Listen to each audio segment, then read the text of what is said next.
సమ్మర్లో ఎక్కువ దొరికే పచ్చి మామిడికాయతో ఇలాంటి చారు కానీ రసం కానీ ఇంట్లో చేసి పెట్టండి. ఇంట్లో వాళ్ళందరూ లొట్టలు వేసుకుంటూ తింటారు. ఇంకా సందేహమే లేదు. చింతపండు చారు ఎంత రుచిగా ఉంటుందో అంతకు డబుల్ ఇది పుల్లగా అండ్ కమ్మగా ఉంటుంది. సో ఒకసారి ఇంట్లో ట్రై చేయండి ఖచ్చితంగా. ఈ సమ్మర్లోనే ఇలాంటి మామిడికాయలు మంచిగా పుల్లగా అండ్ అట్ ద టైం స్వీట్గా కూడా ఉంటాయి కొన్ని. సో పుల్లగా ఉండే మామిడికాయ అయితే తీసేసుకోండి. ఇలా మొత్తం పొట్టు తీసేయండి. తీసేసి చిన్న చిన్న పీసెస్ లాగా కట్ చేసుకొని మిక్సీ పట్టేసుకోండి. ఈ ప్రాసెస్ కాకుండా ఇంకో ప్రాసెస్ కూడా చేసుకోవచ్చు. మనం మామిడికాయని బాయిల్ చేసి పొట్టు తీసేసి మంచిగా స్మూత్గా మెదుపుకోవాలి. సో అలా చేసుకున్నా పర్లేదు, ఇలా చేసుకున్నా పర్లేదు. నేనైతే ఈ వేలో చేసుకున్నా చాలా బాగుంది. సో చూడండి, ఇలా మంచి పేస్ట్ లాగా స్మూత్గా గ్రైండ్ చేసుకోండి. కావాలంటే వాటర్ యాడ్ చేసుకొని కూడా మంచిగా స్మూత్ పేస్ట్ లాగా గ్రైండ్ చేసుకొని పక్కన పెట్టేసి ఇప్పుడు ఒక 2 టేబుల్ స్పూన్ల ఆయిల్ మంచిగా 7-8 ఎల్లుల్లిపాయలు కచ్చపచ్చగా దంచుకొని వేసేసుకున్నా.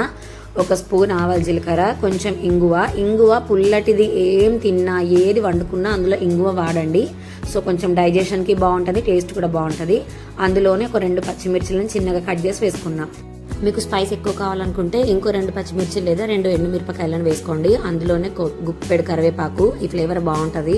అండ్ ఇదంతా ఫ్రై చేసుకున్న తర్వాత మనం మిక్సీ పట్టేసుకున్న మామిడికాయ పేస్ట్ అయితే వేసేసుకొని కలిపేసుకోండి. ఒక 1-2 మినిట్స్ అయితే మంచిగా నూనెలోనే వేయించుకోండి పేస్ట్ అంతా. ఆ తర్వాత మీకు తగినంత వాటర్ అయితే పోసేసుకోండి. నేనైతే ఒక 5-6 గ్లాసెస్ యాడ్ చేసేసుకున్నా. ఇదంతా మంచిగా మరిగిన తర్వాత అందులో రుచికి తగినంత మిరియాల పొడి, జీరా పౌడర్ యాడ్ చేసేసుకోండి. 2 1/2 టీ స్పూన్స్ చాలండి. మరీ ఎక్కువ వేసేస్తే మామిడికాయ ఫ్లేవర్ అనేది డామినేట్ అయిపోతుంది. సో ఇదంతా మంచిగా మరుగుతున్నప్పుడే 1 స్పూన్ అయితే బెల్లం పౌడర్ యాడ్ చేసేసుకోండి. ఇది ఎందుకు అంటే పుల్లదనాన్ని బ్యాలెన్సింగ్గా చేస్తుంది అన్నట్టు, టేస్ట్ బాగుంటుంది తినేటప్పుడు. సో ఇది నచ్చకపోతే స్కిప్ చేయొచ్చు స్వీట్నెస్, కానీ నేనైతే బెల్లం పౌడర్ కూడా వేసేసుకున్నా. అండ్ ఇందులోనే మన రుచికి తగినంత సాల్ట్ యాడ్ చేసేసుకోండి. సో ఒక 5-10 మినిట్స్ అయితే మరిగించుకోండి. అండ్ పైన వస్తుంది కదా ఈ నురుగ అంతా, అది పక్కన తీసి పడేయచ్చు మీరు, లేదు అంటే ఇష్టం ఉంచేసుకోవచ్చు. నేనైతే సైడ్స్కి వచ్చే నురుగంతా తీసి పడేసిన. అండ్ దింపేసే ముందు మాత్రము మంచిగా 1 ఉల్లిపాయ సన్నగా కట్ చేసుకొని అండ్ గుప్పెడు కొత్తిమీర ఆకు సన్నగా తురిమేసుకొని వేసేసుకోండి.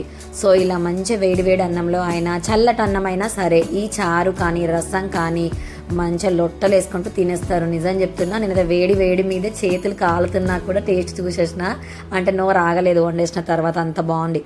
సో రెసిపీ నచ్చితే ఖచ్చితంగా లైక్ చేసి షేర్ చేసి సబ్స్క్రైబ్ చేసుకోండి. Thank you.